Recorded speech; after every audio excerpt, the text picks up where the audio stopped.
Friend, आज हम none Hindi का ऑल ऑब्जेक्टिव क्वेश्चन 100 का 100 लाए हैं। फटाफट से शुरू करते हैं। फर्स्ट क्वेश्चन है, निम्न में से कौन कवि अपनी रचना के माध्यम से भक्ति के नाम पर वाह आडंबरों एवं व्यर्थ अनुष्ठानों पर करारा प्रहार किया है? इसका सही उत्तर होगा कबीरदास। अगला प्रश्न है, जलजले शब्द का अर्थ क्या है? इसका अर्थ क्या है? भूकंप।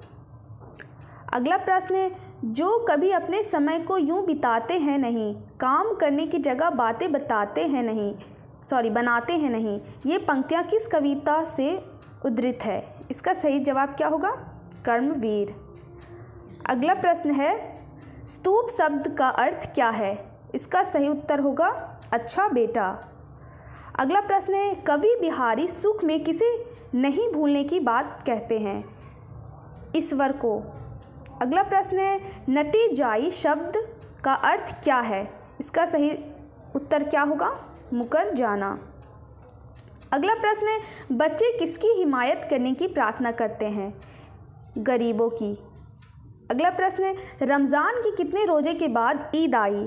रमज़ान के 30 रोजे के बाद ईद आई।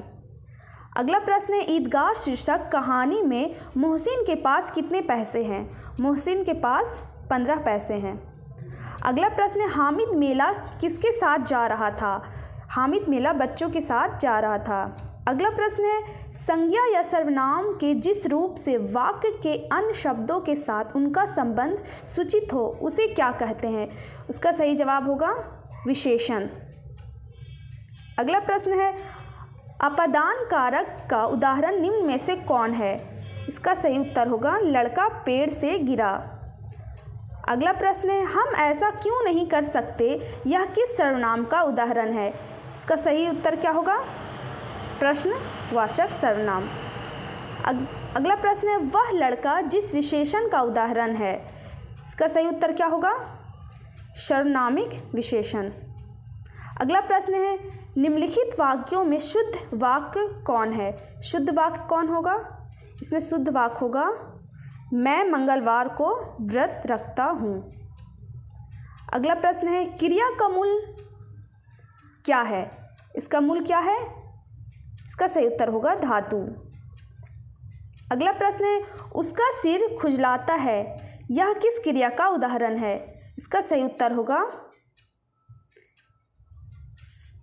सकर्मक क्रिया। अगला प्रश्न है, वह जाएगा किस काल का उदाहरण है? किस काल का उदाहरण है? वह जाएगा भविष्य काल।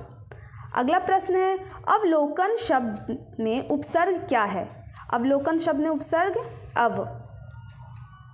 अगला प्रश्न है, नयन शब्द में प्रत्यय क्या है? नयन शब्द में प्रत्यय होगा यन।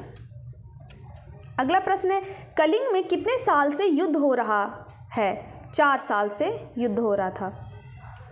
अगला प्रश्न है, मैं तुमसे शास्त्र सीखने नहीं आई हूँ, शस्त्रों से युद्ध करने आई हूँ, यह किसने कहा था? पद्मा ने। अगला प्रश्न है, जो व्यक्ति ईर्ष्यालु होता है वह क्या होता है? इसका सही उत्तर क्या होगा? इसका सही उत्तर होगा निंदक। अगला प्रश्न है, मनुष्य के मौलिक गुणों को कौन कुठित कर डालती है? इसका सही उत्तर क्या होगा? ईर्ष्या। अगला प्रश्न है, नेपोलियन किससे स्पर्धा करता है? इसका सही उत्तर क्या होगा? सीजर से। अगला प्रश्न है, तुम्हारी निंदा वही करेगा जिसकी तुमने भलाई की है, यह किसने कहा था? इसका सही उत्तर होगा ईश्वर चंद्र विद्यासागर ने। अगला प्रश्न है, बौद्धकालीन शिक्षा का केंद्र निम्न में से कौन सा विश्वविद्यालय था? इसका सही उत्तर होगा विक्रमशिला विश्वविद्यालय। अगला प्रश्न है, खगोल विधा के क्षेत्र में कौन विश्व प्रसिद्ध है? इसका सही उत्तर क्या होगा? आर्यभट्ट। अगला प्रश्न है, 4 जनवरी 1997 दिन रविवार, इस दिन माँ ने क्या बनाई थी? चाट बनाई थी। अगला प्रश्न है, हुंड्रू का झरना किस राज्य में है? हुंड्रू का झरना झारखंड में है। अगला प्रश्न है, चतुर्भुज कौन सा समास है? चतुर्भुज द्विगु।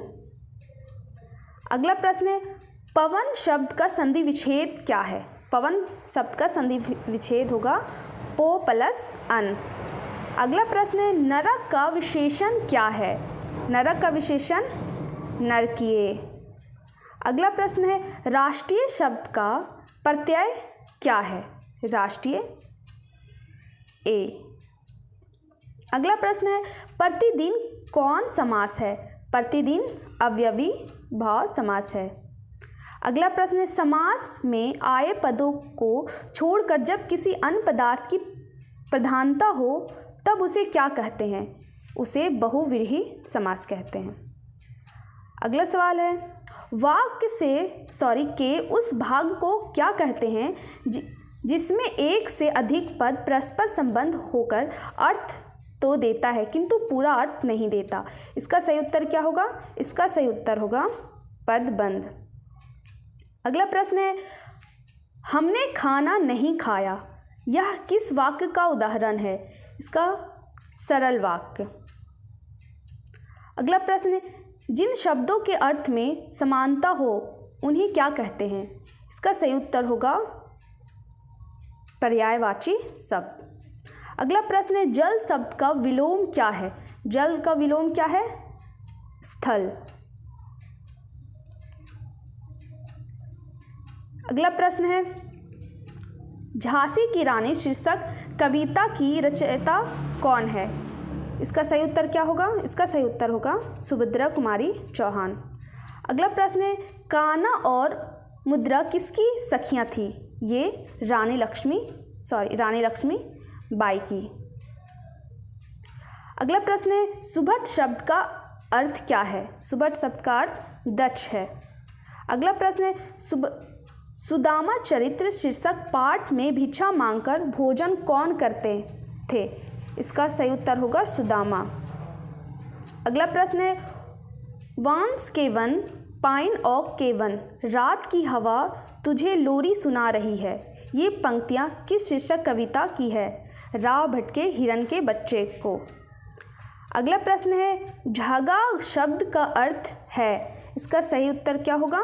झगा का इसका सही उत्तर होगा ढीला कुर्ता। अगला प्रश्न है घायल होकर गिरी सिंहनी, इस पंक्ति में सिंहनी किसे कहा गया है? रानी लक्ष्मीबाई को। अगला प्रश्न है लक्ष्मीबाई किसकी मुँह बोली बहन थी? इसका सही उत्तर होगा कानपुर के नाना की। अगला प्रश्न है झांसी की रानी लक्ष्मीबाई कितने वर्ष की उम्र में मारी गई? 23 वर्ष की उम्र में मारी गई। अगला प्रश्न है यह कविता के केंद्र में पीपल वृक्ष है, इसका सही उत्तर होगा पीपल।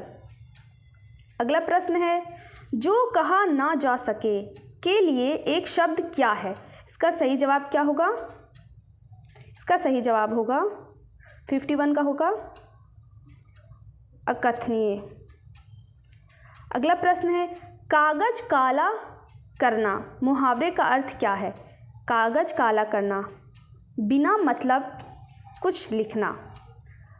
अगला प्रश्न है घर का जोगी जोगड़ा आन गाँव का सिंह, लोकोक्तियों का अर्थ क्या है? इसका सही उत्तर क्या होगा? इसका सही उत्तर होगा निकट का गुणी व्यक्ति कम सम्मान पाता है पर दूर का ज़्यादा। अगला प्रश्न है घाव शब्द का पर्यायवाची क्या है? घाव का पर्यायवाची क्या है? नासूर। क्या है? नासूर। अगला प्रश्न है घड़ों पानी पड़ जाना मुहावरे का अर्थ निम्न में से कौन है? इसका सही जवाब होगा अत्यंत लज्जित होना। अगला प्रश्न है शीला ने सावित्री को जी भर कोसा, यह किस कारक का उदाहरण है? इसका सही उत्तर होगा कर्म कारक। अगला प्रश्न है तृष्णा शब्द का संधि विच्छेद क्या होगा? इसका संधि विच्छेद होगा तृष्ण प्लस ना। अगला प्रश्न है दो या दो से अधिक व्यंजन ध्वनियाँ परस्पर संयुक्त होकर जब एक स्वर के सहारे बोली जाए तो उन्हें क्या कहते हैं? इसका सही उत्तर क्या होगा? इसका सही उत्तर होगा युग्मक ध्वनियाँ। अगला प्रश्न है हिंदी में स्वर वर्णों की संख्या कितनी है? ये सब जानते हैं 11। अगला प्रश्न है शा, शा, सा, हा कौन व्यंजन है? इसका सही जवाब क्या होगा? इसका सही जवाब होगा उष्ण। अगला प्रश्न है, खेमा शीर्षक पाठ में होटल का क्या नाम है? होटल का नाम मुक्तकाशी होटल। अगला प्रश्न है, अभी रख दूंगा चप्पल सिर पर, चल अपना काम कर, बड़ा आया चप्पलें पहनने वाला, यह किसने कहा? यह कसारा ने कहा था। अगला प्रश्न है, 23 अक्टूबर 1943 ईस्वी को कर्पूरी ठाकुर को गिरफ्तार कर किस जेल में रखा गया? दरभंगा जेल में। अगला प्रश्न है, चिकित्सा का चक्कर शीर्षक पाठ में दंत चिकित्सक ने दांत तोड़ने के लिए कितने रुपये मांगे? इसका सही उत्तर होगा 5। अगला प्रश्न है, दरभंगा जेल में कुव्यवस्था के खिलाफ किसने कैदियों को संगठित करना शुरू किया? इसका सही जवाब होगा कर्पूरी ठाकुर ने। अगला प्रश्न है, वैसे शब्द जिनका कोई अर्थ नहीं निकलता उन्हें क्या कहते हैं? निरर्थक शब्द। निरर्थक शब्द। अगला प्रश्न है, परिनिष्ठित भाषा किससे नियंत्रित होती है? इसका सही उत्तर क्या होगा? इसका सही उत्तर होगा व्याकरण से। अगला प्रश्न है, वर्णों के उच्चारण समूह को क्या कहते हैं? इसका सही उत्तर होगा वर्णमाला। अगला प्रश्न है, ड का उच्चारण स्थान क्या होगा? ड मुद्रा। अगला प्रश्न है, प्रत्येक वर्ग का दूसरा और चौथा वर्ग तथा समस्त उष्ण वर्ण कौन व्यंजन है? इसका सही उत्तर क्या होगा? महाप्राण। अगला प्रश्न है, तू जिंदा है तो शीर्षक कविता क्या प्रकट करती है? इसका सही उत्तर क्या होगा? गहरे जीवन, राग और उत्साह। अगला प्रश्न है, कठिन काम को देखकर कौन उकताते नहीं? कर्मवीर। अगला प्रश्न है, अयोध्या सिंह उपाध्याय हरिऔध की रचना निम्न में से कौन है? इसका सही उत्तर होगा कर्मवीर। अगला प्रश्न है, यत्न शब्द का अर्थ है? यत्न शब्द का अर्थ क्या है? प्रयास। अगला प्रश्न है, लोग जब ऐसे समय पाकर जन्म लेंगे कभी, देश की और जाति की होगी भलाई भी तभी। ये पंक्तियाँ किस शीर्षक कविता से उद्धृत है? इसका सही जवाब क्या होगा? कर्मवीर। अगला प्रश्न है, न मैं देवल न मैं मस्जिद न काबे कैलाश में, इस पंक्ति में मैं किसके लिए प्रयुक्त है? इसका सही उत्तर होगा ईश्वर के लिए। अगला प्रश्न है, कबीर के पद को स्थापित रूढ़ियों के समानांतर सच के सीधे साक्षात्कार की प्रस्तावना है। इसका सही उत्तर होगा पहले पद में। अगला प्रश्न है, छायावादी कविता की उल्लेखनीय विशेषता क्या है? इसका सही उत्तर क्या होगा? प्राकृतिक चित्रण। अगला प्रश्न है, पीपल कविता में पीपल वृक्ष किसकी साक्षी है? इसका सही उत्तर क्या होगा? बदलावों का। अगला प्रश्न है, निम्न में से कौन शीर्षक पाठ कविता नहीं है? दीदी की डायरी कविता नहीं है। अगला प्रश्न है, बाल गोविंद भगत शीर्षक पाठ साहित्य की कौन विधा है? इसका सही उत्तर क्या होगा? रेखा चित्र। अगला प्रश्न है, राम वृक्ष बेनीपुरी की रचना निम्न में कौन है? राम वृक्ष बेनीपुरी बाल गोविंद सिंह भगत। अगला प्रश्न है, अपने बेटी की मृत्यु के बाद बाल गोविंद भगत क्या कर रहे थे? गीत गा रहे थे।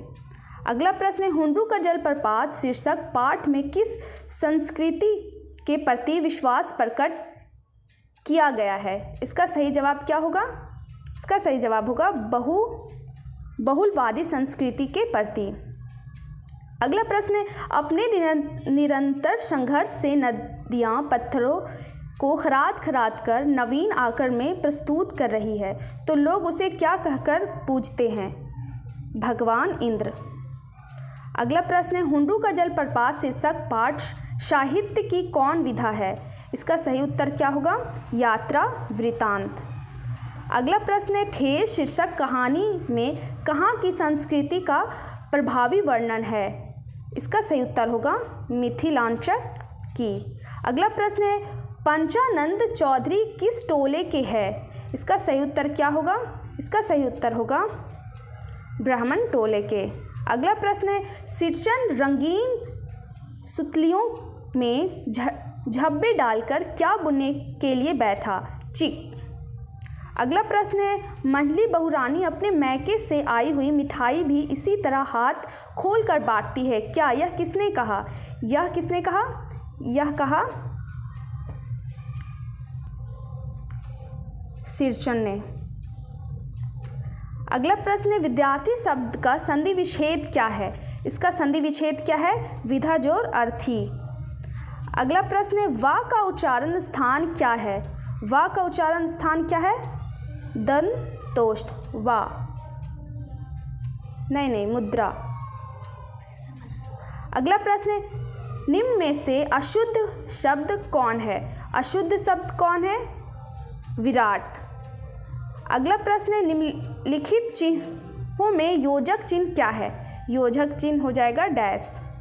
अगला प्रश्न है, उस विकारी शब्द को क्या कहते हैं जिसमें किसी वस्तु, भाव और जीव के नाम का बोध हो? उसे क्या कहते हैं? उसे संज्ञा कहते हैं। क्या है? वस्तु, भाव, जीव का, उसे विशेषण कहते हैं। अगला प्रश्न होगा, रक्षाबंधन कौन संज्ञा है? रक्षाबंधन व्यक्ति वाचक संज्ञा है। अगला प्रश्न है, शब्द की जाति को क्या कहते हैं? शब्द की जाति को लिंग कहते हैं। अगला प्रश्न है, वचन शब्द कौन लिंग है? वचन कौन लिंग है? पुल्लिंग। अगला प्रश्न है, निम्न शब्दों में से तद्भव शब्द कौन है? तद्भव ओट। कौन है? तद्भव हो जाएगा ओट। अगला प्रश्न है, मेढक शब्द का स्त्रीलिंग क्या होगा? इसका स्त्रीलिंग होगा मेढकी।